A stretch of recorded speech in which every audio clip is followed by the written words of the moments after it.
Bonsoir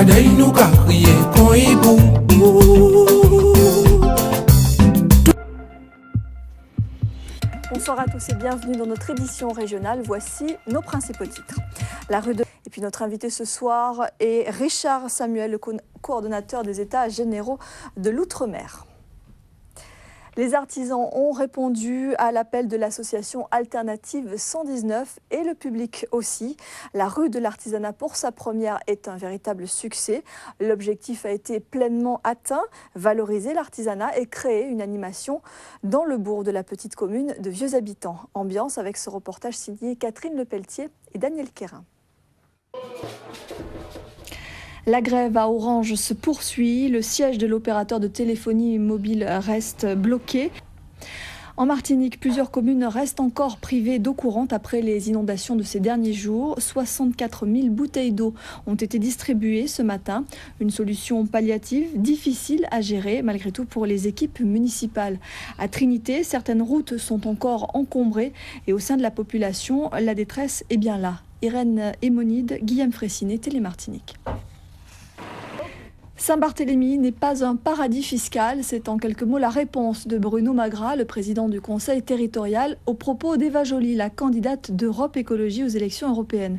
Il y a quelques jours, sur notre antenne, l'ancienne magistrate accusait Saint-Barthélemy d'être un haut lieu d'évasion fiscale. Un discours que Bruno Magras rejette en bloc. Steve Prudent, Christian Danquin. Je vous le disais en titre, Richard Samuel, le coordonnateur des États généraux de l'Outre-mer, est notre invité. Bonsoir. Bonsoir. Vous êtes de passage donc sur notre île. Vous allez participer à plusieurs réunions, demain notamment. Alors là, vous revenez de la Martinique. Pourquoi les choses semblent mieux se passer dans l'île Sœur ou encore à La Réunion ? Ça fait à peu près moins d'un mois que le lancement officiel des États généraux s'est fait en Guadeloupe. Est-ce que vous avez le sentiment que la mayonnaise a fini par prendre après moult hésitations et contestations ?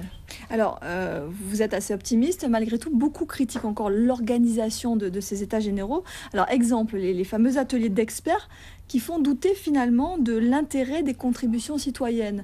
Pourquoi ne pas avoir recueilli l'avis de la population pour qu'elle puisse servir de base finalement à ces ateliers ? Le LKP, on le sait, ne participe pas à ces États généraux. Une frange de la population pense que cela n'amènera pas finalement de gros changements. Malgré tout, vous restez serein. Dernier mot sur le congrès avorté de jeudi au Conseil général. Votre sentiment sur cette situation exceptionnelle, on peut le dire ? Merci beaucoup Richard Samuel d'être venu sur ce plateau. Merci. ABA, 3 lettres qui font renaître l'espoir chez les autistes. Cette méthode thérapeutique américaine semble améliorer les compétences de communication et de comportement des patients. Mais voilà, ce traitement n'est expérimenté en France que depuis 2008 dans une école pilote à l'initiative de la Fondation Autisme Agir et Vaincre. Sa directrice de passage en Guadeloupe a présenté les premiers résultats ce matin devant des parents ainsi que les professionnels de la prise en charge des autistes. Le reportage de Muriel Barlagne et Ludovic Guédu. En bref, Amnesty International Guadeloupe félicite dans un communiqué les lycéens qui se sont mobilisés le 7 mai à Marie-Galante pour protester contre l'arrestation de leurs camarades haïtiens en situation irrégulière. Amnesty souligne que seule une mobilisation de la population peut empêcher des drames humains. On en vient à la page sport de ce journal et on commence par le volleyball avec les championnats Antilles-Guyane. Les finales se jouent ce soir. Robert Gaspard est au gymnase Valère Lamy de Bémao. Bonsoir Robert, vous nous annoncez une bonne nouvelle. Je vous propose de revenir sur les précédents matchs. Hier, l'Arabica de Vieux Habitants a battu Saint-Martin 3-7-0. Le résumé de cette rencontre avec Robert Gaspard, bien sûr, et Olivier Duflot.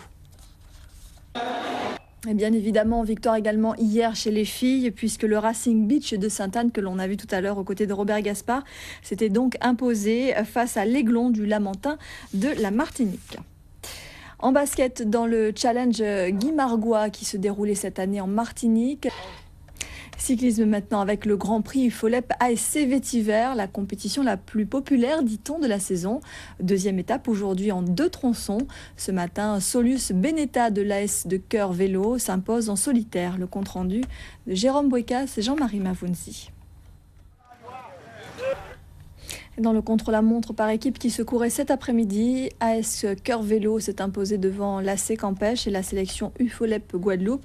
Le maillot jaune ce soir change d'épaule. Il sera désormais porté par Gilbert Francillonne de l'équipe de l'AS Cœur Vélo. Concernant le mémorial Maximilien Vrécor, course réservée à l'élite, Philippe Palmiste conserve, lui, le maillot de leader. Hier après-midi, les athlètes présents au meeting international d'athlétisme, de Saint-Martin, c'est bien ça, ont offert un beau spectacle au public du stade de Sandy Ground. Il n'y avait que des courses au programme et un fort vent contraire. Malgré tout, on retiendra des performances de bonne facture qui n'ont pas échappé à la vigilance d'Henri Ménel et de Ronnie Maletti. Reportage.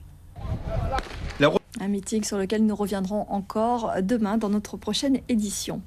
Beaucoup d'expos à voir ce mois de mai. Patricia Renella expose ses œuvres depuis hier au Centre culturel de la retraite à Bémao.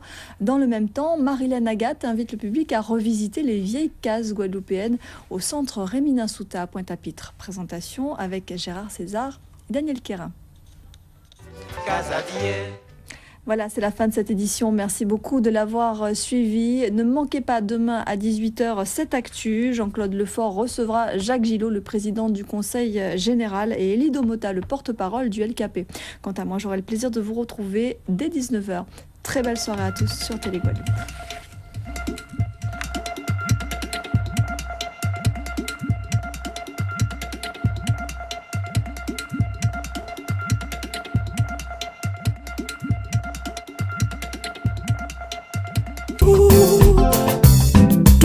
Tout c'est tout, tout quand tout c'est tout. Les noirs d'un nous qu'a fouillé contre tout loulou. Ni un paquet de femmes parce que y'en y a tout. Nous qu'a servi d'elle pour rendre ces noms la fou et nous qui